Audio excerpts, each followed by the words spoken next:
In at number 10, we have the Crystal Wyvern, and there are many reasons why I think that this creature should make the list, and the first reason for it is because of just how easy these things are to tame, but also just how useful they are on top of that as well. They pretty much just have the same use as the Wyvern, and they even have the hydration buff, although maybe not all to the most useful, as you know, you kind of need to like get those wings in the water without you actually touching the water. That's not the most useful thing for these creatures to have, but they do have it, which is, it's nice to have, I guess.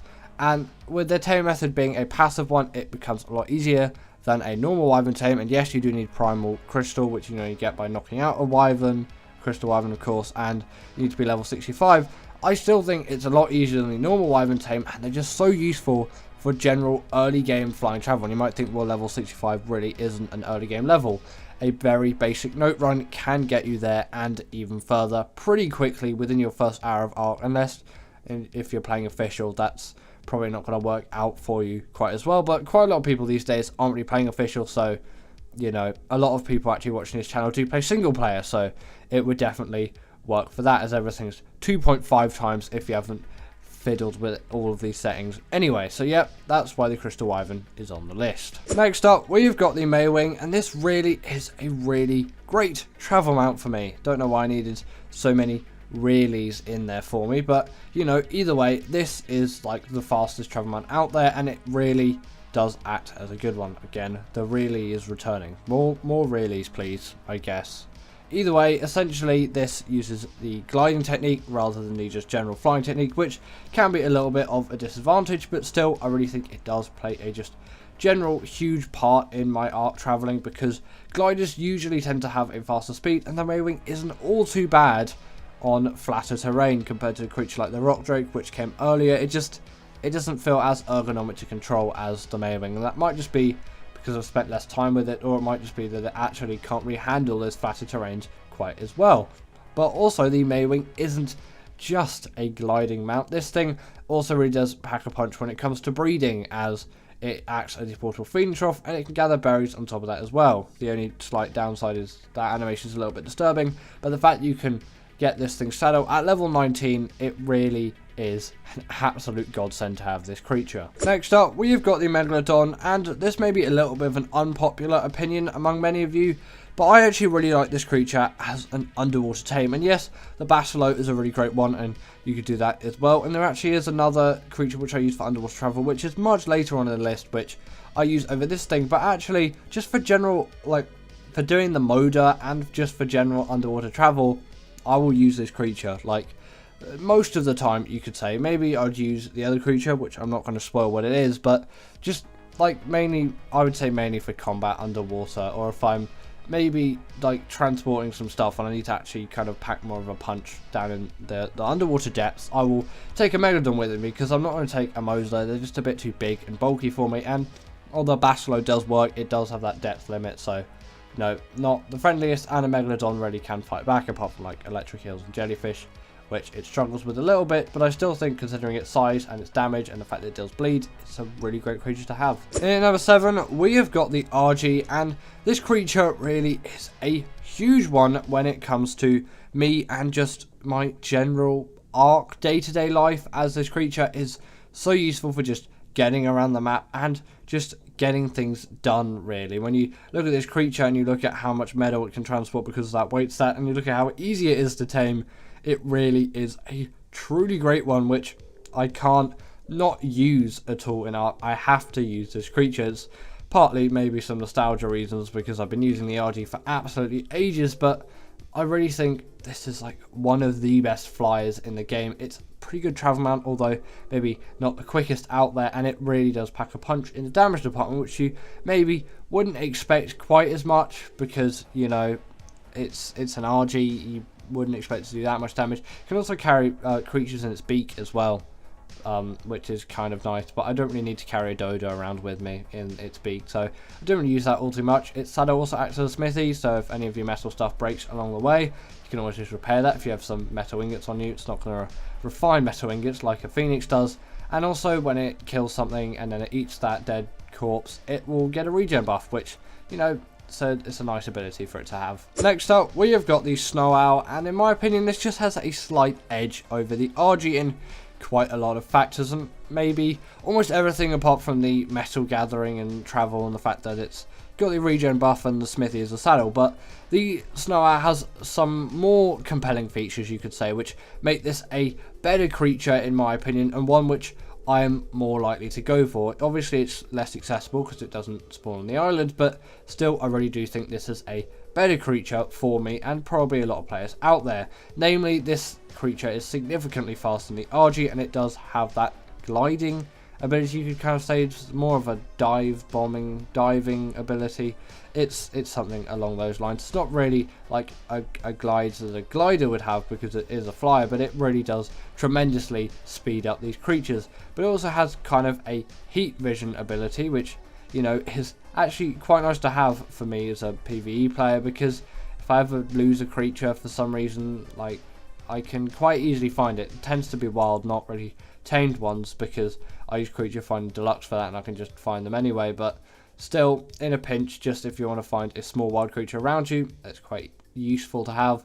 You also want to crank that stamina, not just so they can fly long distances, but they can actually heal up dinos. They're essentially just a Daedon on steroids. You can't really use these things in like general standard boss fights because they don't allow flyers in, and obviously this thing's not allowed in. But for like just if you want to heal up Ark creatures, or if you want to heal up wild creatures, if you're taming something and then its health got really low because you were just tranking it for ages and you just need to give it a break so you can continue tranking it, just heal it up with this creature and then you don't have to wait for ages, and then its torpor won't go down quite as much, and yeah, you're going to have a much more successful tame. And obviously if you feed the Snowowl pellets to Gatchers, you really are going to get some insane loot. I know that has been nerfed since release, but still you can get some quite OP stuff. So I really do recommend the Snowowl if you've never had one already. Next up, in number 5, we've got the Shadowman, and this creature is just here for its insanely great mobility and just general overall skill in boss scenarios, combat scenarios, travel scenarios, underwater scenarios, and just generally being a really great creature overall. Firstly, this thing does have really high mobility stats. Like it can zoom across the map and it can kind of jump really high. It's a little bit scary actually. You should always beware if you're on a flyer and there's a Shadowman, because it can just jump up and just absolutely decimate you. But also these things do have the pack buff, they can go invisible, and they have the hydration buff too, which again barely any creatures have, and it makes a lot more sense for this creature than like the Crystal Wyvern, because they're a land creature, so you can actually go underwater with these things, and they are actually really great in that scenario. The only real downside to these creatures is the tame method is pretty annoying, and there are a lot of things that can go wrong with it. But once you do have one, you really do have yourself an insanely great mount, which I think all of you out there should be taming as long as you have a map where this thing actually spawns on, as it truly is a terrific creature. Next up, we have got the Desmodus, and in my opinion, this thing just kind of had to be here for several reasons.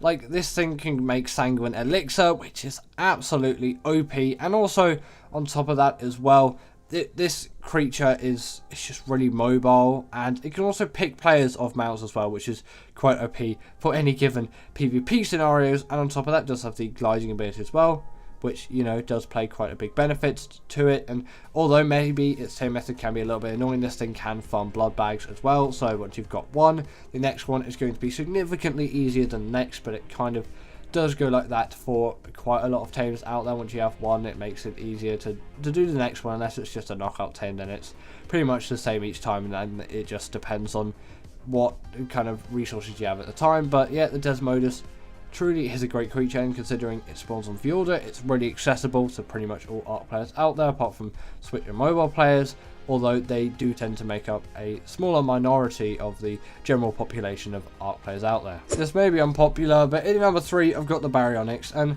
why am I putting this thing above the Desmodus? Well, I think it's more of a useful creature to me, and although that 30% on tames is such a cool ability to have, the usefulness of this creature being such a great caving mount to me, and considering how useful doing caves is in Ark compared to like getting 30% taming on a creature, to me the Bionics just seems like the better option, which I'd go for. I know it isn't a flyer and all of that, and maybe it doesn't have as many abilities behind it, but it's so invaluable for all of its caving abilities. And with its one kind of ability which it does have, it makes it pretty useful for the underwater caves, as it can stun creatures up to the size of a Megalodon.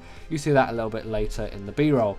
And considering it's got pretty good health, pretty decent damage, very good mobility, especially for a carnivore, but it does make sense considering its size. It's really good underwater as well. It's got actually some pretty decent speed on it, which again does make it a really great caving mount, as you do probably want quite a quick creature. What even?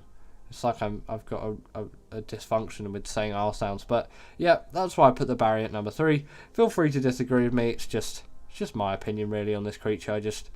I really like the Barry. At number 2, we have got the Bloodstalker, and in my opinion, this is the best ocean creature. And you might not think of it like that, but for me, this is the epitome of ocean travel. This creature absolutely soars under the water, and although in this bureau I've got absolutely nothing which shows this actually being underwater, I only skim over the top of it. I'll probably have to change that when these things come out in ASA, or I might just redo the B-roll for this creature at some point, because I really do use these things for underwater travel a lot. They can quickly get away from electric eels and jellyfish, which again makes them quite useful for that job, because they are absolute pests of the ocean and you're not going to have a good time if you encounter one of them.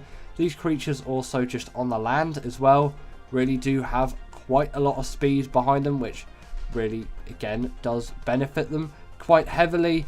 And also on top of that, if you're on Gen 1, you can get some hexagons out of these things by doing some missions with them.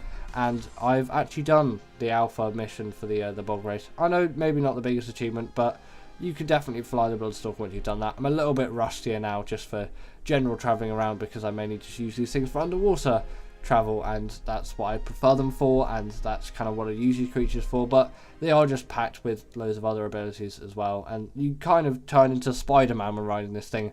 And also their tame method is the exact same as the Desmodus. I should really say it the other way around, because obviously this creature came first, and thanks to the Desmodus actually being able to get loads of blood bags, it also does make Bloodstalker taming a lot easier. So I do actually really thank that creature for coming out and allowing Bloodstalker Tames to be easier, because it really is a great creature. And finally, in at number 1 is the Deinonychus, and this really does just play such a huge role for me in just general amazingness of Ark creatures. It really is a great boss creature, and it's really just great for general ability and just generally kind of everything in Ark apart from resource gathering, although you know you have some other creatures that you can use the Anki and all of that, but I tend to not spend a lot of time talking about resource gatherers in Ark. I kind of just don't really appreciate them as much, and I probably should, but this thing can bleed damage to bosses, which is kind of an insane ability to have, which no other Ark creature has. And this thing, it really does bosses well. Like, you compare it to any other creature on the islands which can go into the bosses, and it does so much better than them, and it can kill them so quickly, especially because it has the pack buff, so you can just absolutely decimate tons of creatures. And again, that high mobility really is going to play a huge role when it comes to actually killing those bosses, and also just avoiding those bosses as well, because having a high mobility, you know,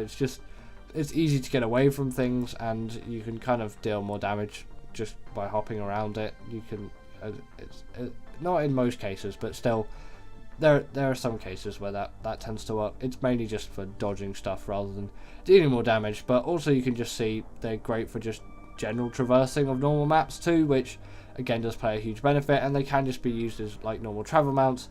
And especially considering how easy they are to tame, they really are a no-brainer, and I think everyone should be taming themselves a Deinonychus. But anyway, that is the end of today's video, and I really hope that you enjoyed this one. And as always, comment down below, what is your must-have Ark tame? Do you agree with this list? If not, comment your top 10 down below, and as always, I'll see you all later.